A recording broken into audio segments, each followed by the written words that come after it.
जिन्होंने किसी घोषित भारत विरोधी सांसद के साथ मुलाकात करके अपने मधुर मनोभावों की अभिव्यक्ति की है। अमेरिकी सांसद इल्हान उमर, जो भारत विरोधी वक्तव्यों और स्टैंड के लिए विख्यात ऑब्लिक कुख्यात हैं, जिनके की विषय में एक सर्वविदित सत्य है कि पाकिस्तान गवर्नमेंट के द्वारा ले जाए गए उन चुनिंदा अमेरिकी सांसदों में से एक थी जिन्हें पाक अधिकृत कश्मीर में ले जाकर पाकिस्तान की गवर्नमेंट की तरफ से विजिट कराया गया था। यह अनेक मौकों के ऊपर ऐसे बयान दे चुकी हैं जो सीधे मुस्लिम ब्रदरहुड और आईएसआई के लिए प्रत्यक्ष अथवा परोक्ष रूप से सहानुभूति दर्शाते हैं। राहुल गांधी जी भारत के इतिहास के पहले नेता प्रतिपक्ष बन चुके हैं जिनका नाम एक समय पर पाकिस्तान ने संयुक्त राष्ट्र संघ में भारत विरोधी अपने वक्तव्य में प्रयोग किया था, और आज अपने उनके भारत विरोधी मित्रों की श्रृंखला में एक और उपलब्धि राहुल गांधी को प्राप्त हुई है। He has further added another feather to his cap of anti India friends, जब पन्नू ने उनकी तारीफ की है, यानी पाकिस्तान से लेकर पन्नू तक के और इल्हान उमर तक उनकी तारीफों में जो पुल गढ़े जा रहे हैं, उसमें एक नया नाम और भी है। ये जनाब हैं मुशफिकुल फजल।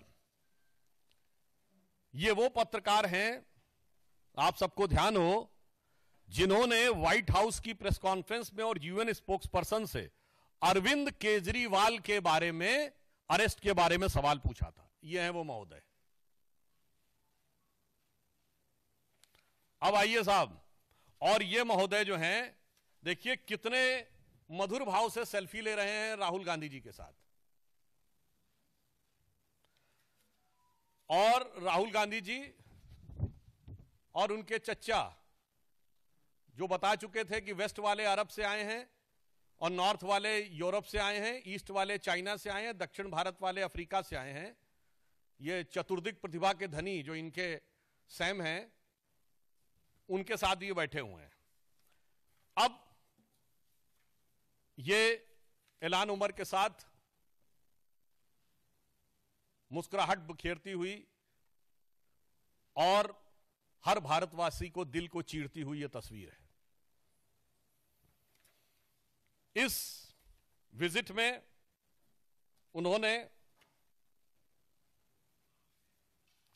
कुछ ऐसे शब्दों का प्रयोग किया है जिस पे मैं पूरे देश का ध्यान आकर्षित करना चाहूंगा।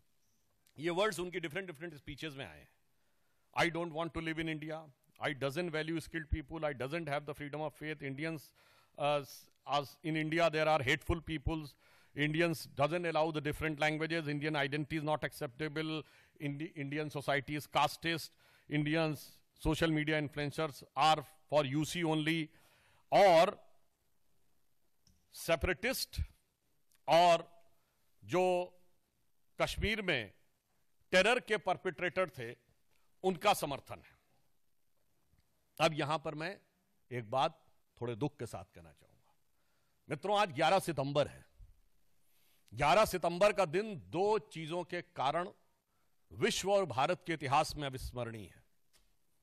एक बहुत दुखद याद जुड़ी हुई है 11 सितंबर से 9/11, और इस समय संयोग से राहुल गांधी अमेरिका की धरती पे हैं।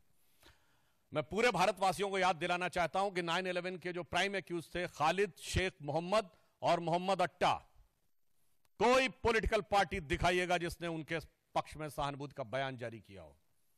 कोई टीवी चैनल दिखाइएगा जिसने 9/11 के बाद इन लोगों के पक्ष में सहानुभूति दिखाई हो।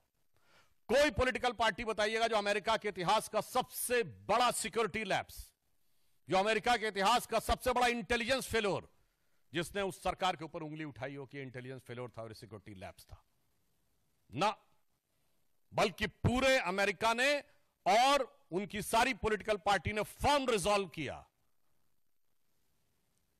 जॉर्ज बुश जो रिपब्लिकन थे, उन्होंने कहा कि हम ओसामा बिन लादेन को मारेंगे, और बराक हुसैन ओबामा जो कि डेमोक्रेट थे, उस काम को अंजाम दिया। आज भारत में अगर उसके समकक्ष जो भारत की संसद पे हमला हुआ, जिसके लिए सर्वोच्च न्यायालय ने rare of the rarest crime शब्द का प्रयोग किया है अपने जजमेंट में, आप जाके चेक कर सकते हैं अफजल गुरु की हैंगिंग के बारे में।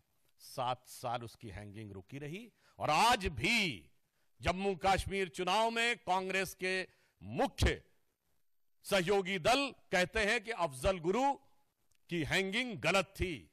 और ये राहुल गांधी अफजल की पहली बरसी पर, लोग शायद भूल गए होंगे वो जेएनयू में जो नारे लगे थे ना, भारत तेरे टुकड़े होंगे इंशाअल्लाह, और ये अफजल हम शर्मिंदा है तेरे कातिल जिंदा, वो था क्या?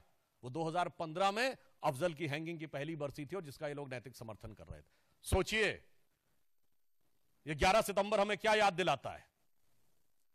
देश को लेकर एक ऐसी सोच। आप बताइए किसी भी अमेरिका के नेता ने बाहर जाकर कोई ऐसा विरोध किया हो?